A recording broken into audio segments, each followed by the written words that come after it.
পিলখানায় BDR বিদ্রোহের ঘটনা নতুন করে তদন্তের উদ্যোগ নিয়েছে সরকার।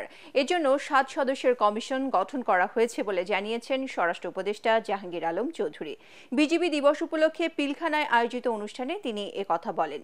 মিয়ানমার সীমান্ত বিদ্রোহী আরাকান আর্মির দখলে থাকায় রোহিঙ্গা ইস্যুতে আলোচনা বাধাগ্রস্ত হচ্ছে বলেও জানান উপদেষ্টা। আরও জানাচ্ছেন ইয়াসিন রানা।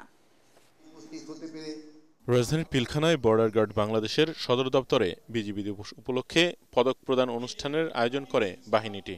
অনুষ্ঠানে বিগত বছরে কৃতিত্বপূর্ণ কাজের স্বীকৃতিস্বরূপ ৩২ জন বিজিবি সদস্যকে পদক প্রদান করা হয়।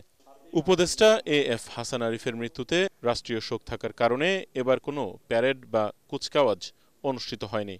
অনুষ্ঠানে স্বরাষ্ট্র উপদেষ্টা জাহাঙ্গীর আলম চৌধুরী বলেন, যারা মুক্তিযোদ্ধাদের হেনস্থা করেছে তাদের বিরুদ্ধে আইনগত ব্যবস্থা নেওয়ার নির্দেশ দেওয়া হয়েছে। কিছু সংখ্যক তো দুষ্কৃতিকারী সব জায়গায় রয়ে গেছে, এবং যেই দুষ্কৃতিকারী তাকে হেনস্থা করছে তাদের আমরা আইনের আওতায় অবশ্যই নিয়ে আসবো। এ সময় বিডিআর বিদ্রোহ মামলায় তদন্ত কমিশন গঠন করা হয়েছে বলেও জানান উপদেষ্টা। এই কমিশনটা আমাদের মাননীয় প্রধান উপদেষ্টা উনি সিগনেচার করে দিয়েছেন। এই কমিটির সদস্য সংখ্যা হবে হলো 7 জন, এবং আমাদের এইখানকার এক মহাপরিচালক ছিলেন ALM ফজলুর রহমান স্যারে হচ্ছেন এটার সভাপতি। স্বরাষ্ট্র উপদেষ্টা বলেন, রোহিঙ্গা অনুপ্রবেশ ঠেকাতে নীতিগত অবস্থানের পরিবর্তন করেননি তারা। আমরা রোহিঙ্গাদের কোনো অবস্থায় প্রবেশ করতে দিব না। তারপরেও যারা ওই যে আপনি একটা বললেন সংখ্যা ঘুরে গেলে, ওটা হয়তো মানবিক দিক বিবেচনা করে আমরা হয়তো তাদের, যেহেতু ওই এলাকায় যুদ্ধ হচ্ছে, তাকে পাঠানো যায় নাই, বাট আমরা ম্যাক্সিমামে কিন্তু পাঠাই দিছি।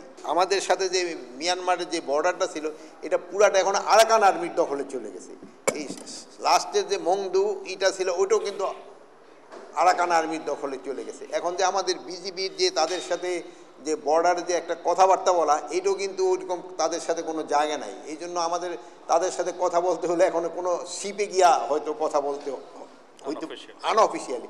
এছাড়া খেতাবপ্রাপ্ত বীর মুক্তিযোদ্ধা ও পরিবারবর্গের সংবর্ধনা প্রদান করে বাহিনীটি।